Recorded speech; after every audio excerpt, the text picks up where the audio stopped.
Hello, Kevin and Tiran.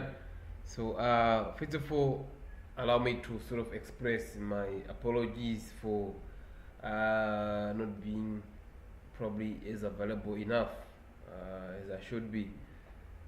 Okay, so we probably at one point, thought that I'm not giving enough attention for this project, or probably something else. But okay.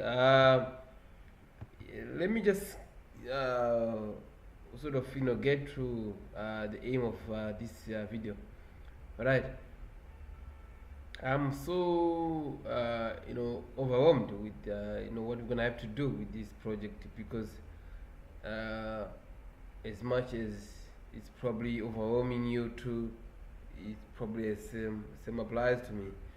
So uh, just to give you an insight, you know I'm regarding you as like if I were like to sort of do it on cost, you know, just do it on cost. All right. I have this list here. Otherwise, I could have designed it in a better way for present it to you in a. But because of time, I haven't got. It's actually sort of not enough. Uh, but anyway, uh, these are the elements or the items of the contract that will constitute the cost, the total. Okay, we have an engineer. The engineer would actually sort of, we're looking at his, this is what he would actually sort of need for to supervise the whole project. His drawings, inspections, and then a certificate of adequacy.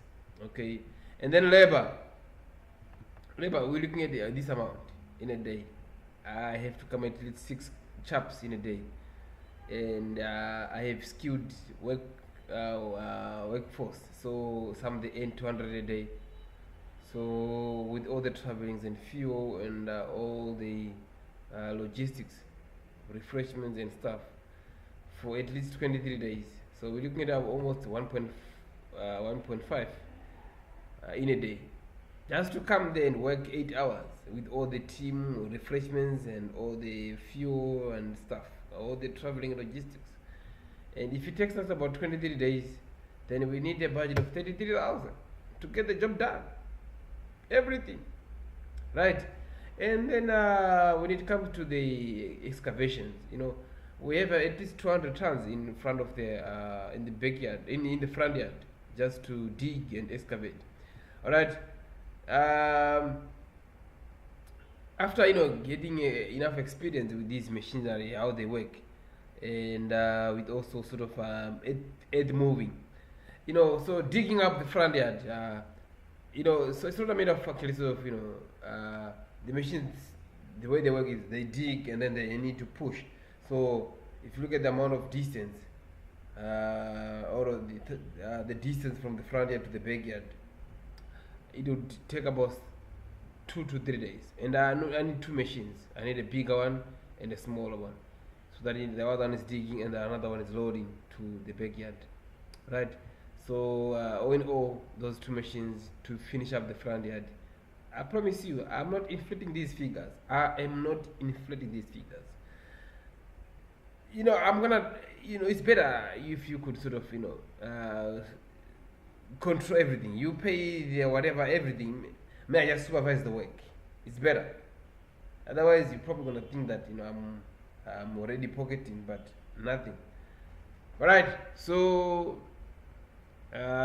we have to have a budget of at least 20,000 to push that all the way to the back. We could use a conveyor belt, but it won't be efficient. Uh, you know. All right. And we're gonna need to break the wall. Alright, that staircase, the steps. Alright, the entire steps is gonna have to be actually sort of demolished down. Okay, and then we go to the footing materials. That is the footing materials. We're looking at all the cement, the concrete, the stones, the river sand, all that. It needs to be paid for, and it needs to be paid extra to transport it from the mines or from the factories to the site. The site is where we are at number 46 Edgar Baston in Westview, Dalcliffe. right? And then drainage and geosynthetics. This is basically um, the drain pipes and the bedding cloth, the sort of a geotexture fabric that we put to stabilize the backfill, right? So all in all, it will actually sort of add up to 10,000. It can even add up to even 11,000. All right, even this footing material here, right? We're gonna need a lot because to get to stabilize, I mean to make the foundation strong, we need a lot of cement, a lot of sand, a lot of stones, and they need to be mixed up, and we fill up all the trenches, right? Now the most important thing are the blocks. The blocks, this is how they work. You see, look at my formula. I was assuming that we have about 188 square meters, right? In a square meter there's 8 blocks, right? And so these are the total blocks that we need. Just to start with, we might even ask for extra. We need about 1,500 blocks for all the walls to get to the height we need. You might need up to actually even 1,600, even 1,700, to be honest with you, because 7 meters is high. 7 meters is quite high. The height of a telephone pole from the ground is 7 meters. We are going above that, right?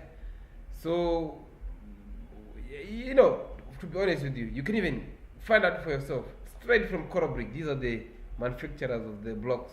There is Coral Brick and there is Vein Infraset, right? But normally the engineer, they recommend Coral Brick. The SABS approved. Same applies with Aveng. They are also SABS approved, but the engineer prefers these ones. They are Coral Brick Geoloc. Let me just put them here. They are called Geoloc. You know, tomorrow, just get a quote. Geoloc 400. Right? They are called Geoloc 400. That's the name of the block that we use. Right? So each, with the transportation and VAT, we're looking at 41 rand each. And if you're going to need 1,500, this is what you need to give. 61,664. So now I was adding up the cost.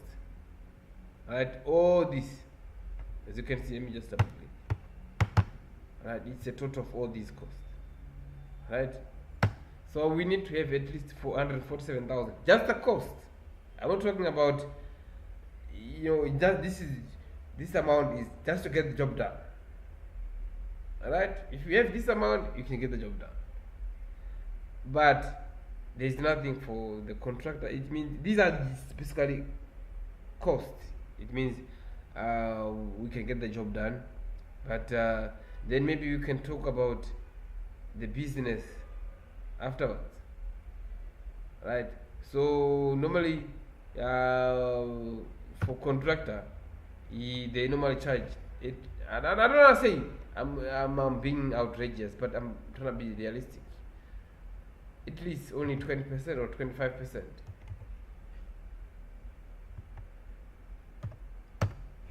Right, for the contractor, but this we can come up with an arrangement.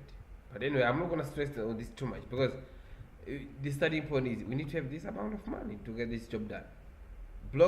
These are actually the elements or the items of this project. All right. So yeah, you know, I would want to sort of continue drafting a contracting bill. If you feel like, you know, this amount of money is probably way out of the budget, I don't know. It's up to you whether we can stick to our original ideas, but I don't know. It's up to you what you've decided, or what you would decide as the best for the house. All right, probably to wait a little bit, we gather some resources, financial resources, to fund up this project, or somehow, I don't know. So basically this is what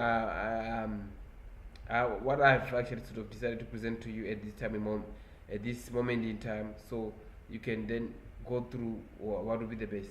But here are the figures.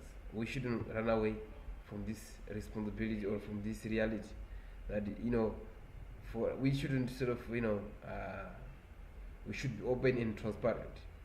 I've been in this construction business for quite some time, so we pay for the materials, we pay for the labor, we pay to get everything done. So these are the figures.